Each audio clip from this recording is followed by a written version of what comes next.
Novela Que tiren la primera piedra. Al día siguiente, Karina viajó en el primer vuelo con rumbo a Miami. Allí se reunió con los abogados americanos que llevaban el caso de su ofendido, y juntos se fueron rápidamente a visitar la cárcel donde permanecía encerrado el joven. Al llegar al sitio ya era tarde. Todo estaba consumado y Karina reclamó las pertenencias del detenido, que no eran muchas. Entre los objetos dejados por el joven había un viejo cuaderno con muchas hojas escritas a lápiz y otras en blanco, como si hiciera pausas en su memoria en el momento de escribir. Los relatos estaban mezclados, por lo que era difícil saber dónde ocurrían sus historias, en qué tiempo sucedían. Ni el presente, ni el pasado, ni mucho menos el futuro, nada de eso estaba claro en su mente chiquillo, donde millones de neuronas hacían sinapsis. Las hojas del cuaderno se habían vuelto amarillas por el paso del tiempo y por el polvo insidioso que penetraba por las viejas rendijas de aquella cueva de ratones. En la segunda página había una frase a guisa de título: un corazón en el pasillo de la muerte, y un dibujo de una mujer desnuda sentada en un lugar cerrado y oscuro. Karina pasó las páginas rápidamente, se sentó en el suelo de la celda y empezó a leer detenidamente las líneas que decoraban ese viejo cuaderno. Sé que todos querrían saber las razones que me impulsaron a matarla, la forma en que lo hice, el día en que ocurrió todo, el alibi que no quise presentar para esquivar las acusaciones en mi contra. Nadie comprendería si dijera que mucho amor acaba con el amor, que aún a la persona que más amamos terminamos por odiarlo en un momento dado, pues no podemos tenerla siempre con nosotros. Nos volvemos egoístas y nos dejamos cegar por los celos patológicos que se apoderan en nuestras mentes, carcomiéndonos en lo más profundo de nuestras almas. Después buscamos como excusa tonta el hecho de ser humanos, solo para seguir cometiendo más errores. De niño siempre me habían inculcado respeto por el sexo débil. A las niñas no se les pega, decía la maestra de la escuela, y nos daban los dedos con una regla de palo para que no lo volviéramos a hacer. Esos reglazos que quedaron grabados, perennes en mis recuerdos, y el odio se durmió durante algún tiempo, nada más. Por aquel entonces yo era joven y lleno de energía. Me divertía con los otros chicos del barrio. Competíamos con los diferentes autos convertibles en pleno sol. La adrenalina hacía las suyas. La sangre hervía a más de 40 grados. Nada podía detenernos. Recuerdo que aún estaba en la Universidad de Rosario.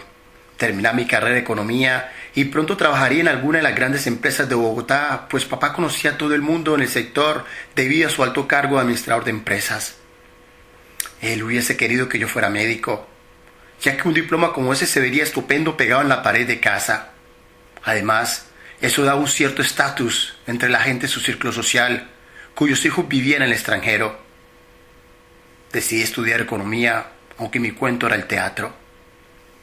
Con respecto a mi madre, era más que una mamá para mí. De niño dormía conmigo casi todo el tiempo. Me tapaba todas mis fechorías, quizás porque yo era hijo único y quizás también porque me tuvo tarde, pues siempre rechazó quedarse en casa a criar a los niños mientras el marido trabajaba. También quería superarse y así lo hizo. Estudió negocios internacionales en Colombia y se especializó en la Universidad de Harvard. Vivió 5 años en Estados Unidos y fue allí precisamente donde papá y ella se conocieron. Cuando me gradué en la universidad, papá me propuso que viajara a Estados Unidos para especializarme y hacer un doctorado en cualquiera de las universidades norteamericanas. Pero lo que yo quería realmente era quedarme trabajando en Bogotá, y así lo hice. Me había hartado de que siempre fuera él quien llevara el timón del barco en mi vida. Ya estaba un poco crecidito para tomar mis propias decisiones. Pedí trabajo en un hotel de 5 estrellas como recepcionista, pero después el jefe se enteró de mis méritos y me propuso el puesto de auxiliar del gerente. Como recepcionista trabajé 3 meses y medio. Entraba a las 5 de la mañana y salía a la 1 de la tarde.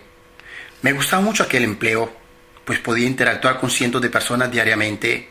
Un saludo, una mirada sonriente, un apretón de manos, hablar con alguien. Eso era algo que siempre me había faltado en mi infancia.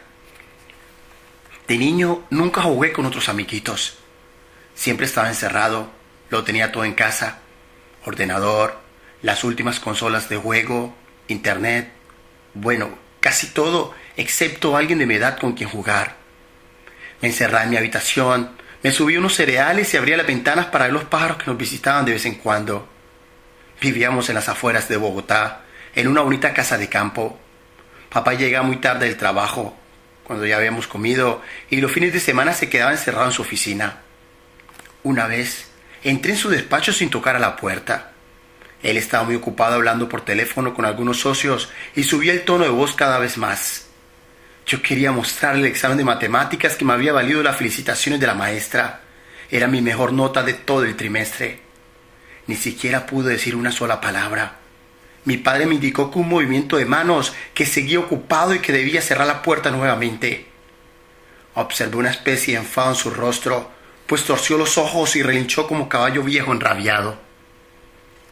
En el hotel conocí a muchas personas importantes, y no solo a los clientes, sino también a los empleados. Hubo una empleada en especial que marcó mi vida. Trabajaba haciendo el aseo. Se llamaba Peggy. Novela Que tiren la primera piedra, de Wilson Moreno Palacios.